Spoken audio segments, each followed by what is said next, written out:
Hey YouTube, what is up? This video isn't going to be about a specific topic in general, but rather me just talking about doing stuff as a whole, because I feel like most of my videos are actually very topic focused, and every once in a while I feel like a video that doesn't actually have one specific very narrow focused topic is actually good.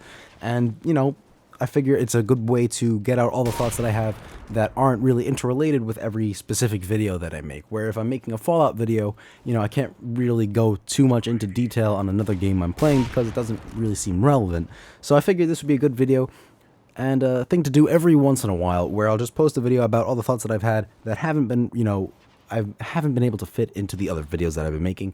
And if you guys enjoy it, let me know. I'd love to get a discussion going. If you have any opinions on what I'm saying, please let me know in the comments down below. I'd love to hear your opinion and get some form of discussion going. I actually had a really, surprisingly well put together YouTube comment about my error that I made in a Pokken tournament video, and a guy explained to me beautifully, like in a very well written paragraph, how I was wrong and what his opinions were on the topics that I was wrong. And I replied to him and we had a nice discussion, and that's the kind of stuff I'd love to get into. So if we could have some form of, discussion in the comment section down below, or you have any opinion that may be, the same or opposite of mine, please let me know. I'd love to, discuss it.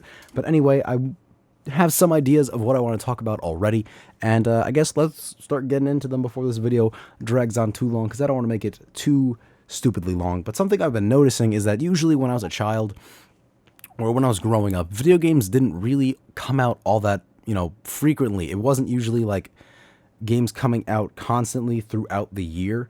It was pretty much just games coming out like at the end of the year around Christmas time, and games coming out near like June and May. And for some reason, like nowadays, games are dropping like all the time. I don't know how to explain it. Like, I don't remember games ever coming out in the end of January into February. That doesn't, register in my mind as something that happened. But games are coming out in, floods. I'm pretty sure Street Fighter 5 comes out this month, sometime around like the 15th or 16th. I'm pretty sure, but I'm not 100%, so I don't want to make any claims. I know Far Cry Primal's coming out. The Division, after it got delayed like 15 times, is finally coming out within the next month. I think it's coming out in the beginning of March. But there's just been so many games that have dropped around this time, and it just seems odd and out of place because I don't remember games always coming out in February. And there's actually a couple big releases. Obviously, Street Fighter 5 and Far Cry being, two of them. But there's also, smaller releases that I think are just as important, like Digimon Story Cyber Sleuth, which if you haven't played, I'm going to talk about in a second because I've been playing that a shit ton and it is really, really fun. There's also other games coming out that you just don't expect, like Naruto Shippuden Ultimate Ninja Storm 4, a game I made a video about how hyped I was for, is coming out tomorrow, and I hope to make a ton of videos in that game because that's the one game I've been waiting for to really play in depth on my Xbox One instead of playing games on my PC. I was really looking for a game to play on my consoles with a couple friends, and that seems like it's going to be the game for me. But it's just like that. I don't really remember games this good coming out in the month of February. I mean, the year has just started and we're already having such great games drop. I mean, obviously I'm not, The Division, I'm still a little on the fence of, because I have, I planned on getting it on the PC, and there's been, some speculation that they already dropped I mean, they already did drop the quality, but there's some speculation that they're dropping the PC quality to make it on par with consoles.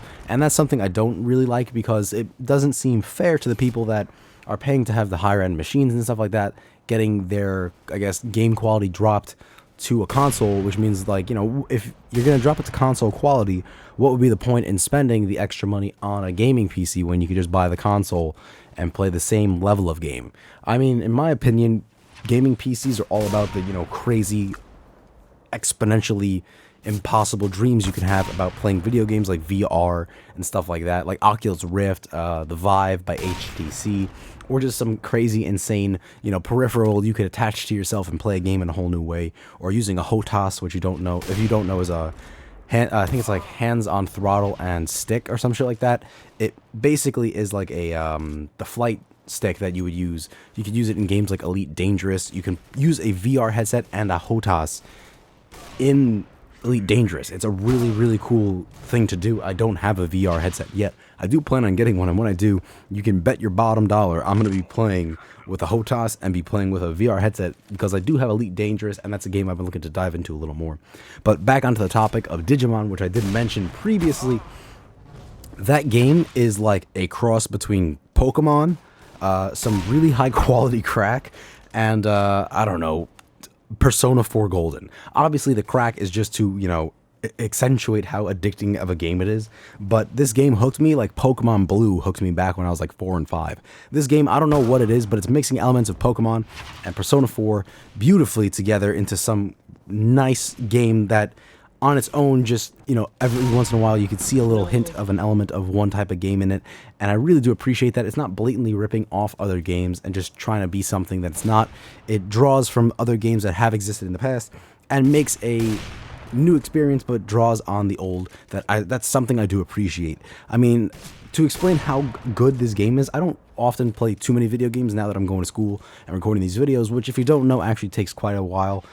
For me making a Fallout 4 video, if I do the Fallout One Punch Man series, that takes me about 6 hours per video, just like editing, recording, uploading, and stuff like that, and make sure the quality works, and spreading it on social media. That takes about like 6 hours in total.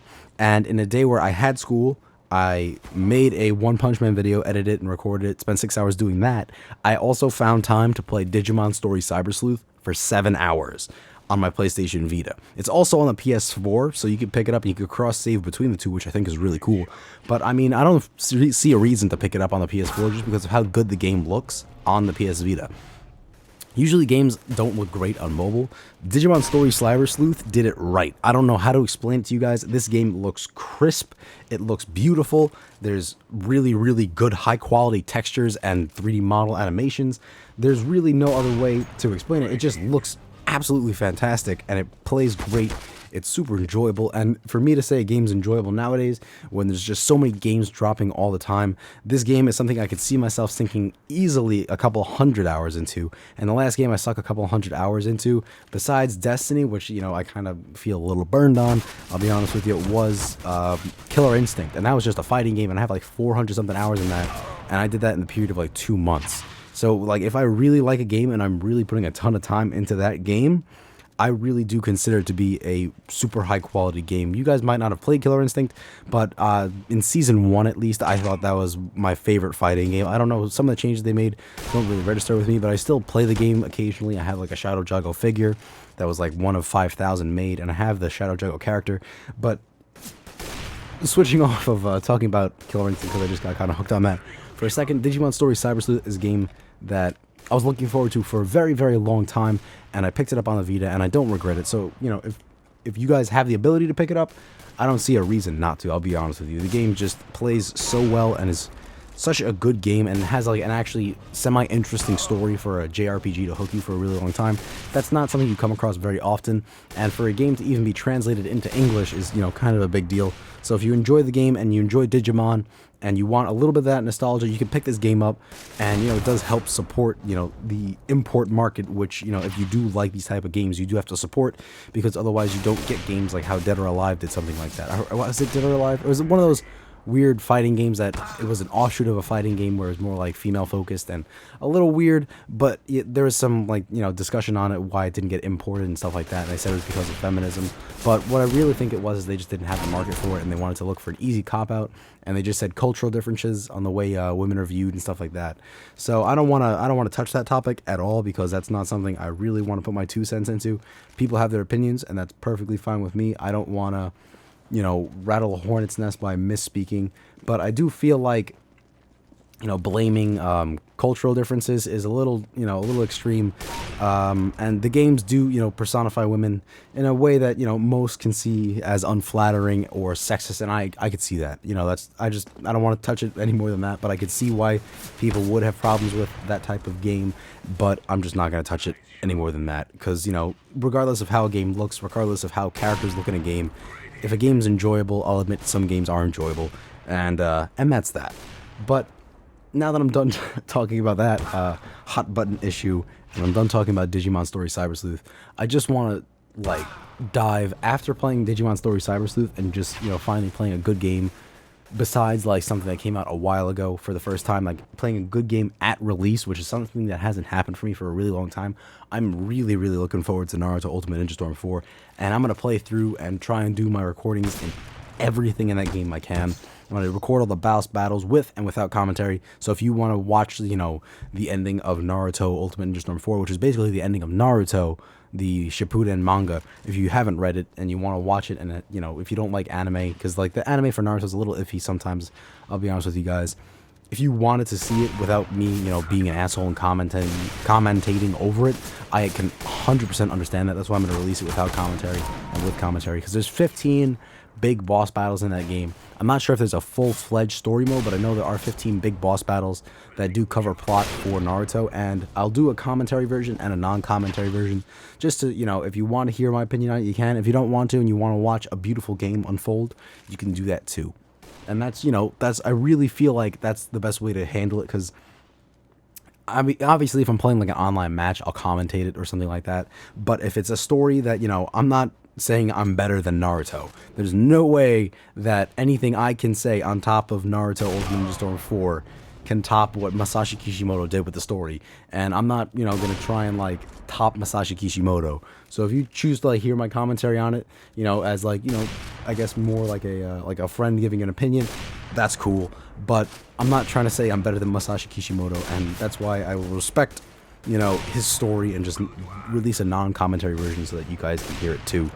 I mean, I think that's really it for this video. I don't have too many other thoughts that I really want to get out of my head, but yeah, for now, that's it, I guess. I hope you guys enjoyed this video. If you liked it, let me know in the comments down below. If you didn't, you know, feel free to let me know too, because for now, this is pretty much going on as almost like a one-man podcast, which really wasn't my intention.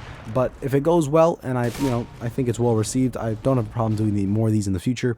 And if you guys have topics you want me to talk about or lend my opinion on, as long as it's not like, you know, I don't want to add to like drama with like, especially like the Fine Bro stuff. I don't want to touch that at all.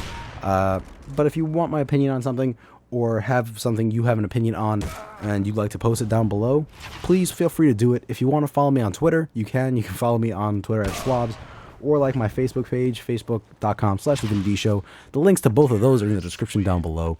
And yeah, that's pretty much it. So if you enjoyed the video and you want some Naruto Ultimate Ninja Storm 4 stuff coming out and some Fallout 4 One Punch Man stuff, don't forget to click subscribe, because it's free, it's fun. I'll see you guys in the next one, and I look forward to hearing from you guys. So I'll see you.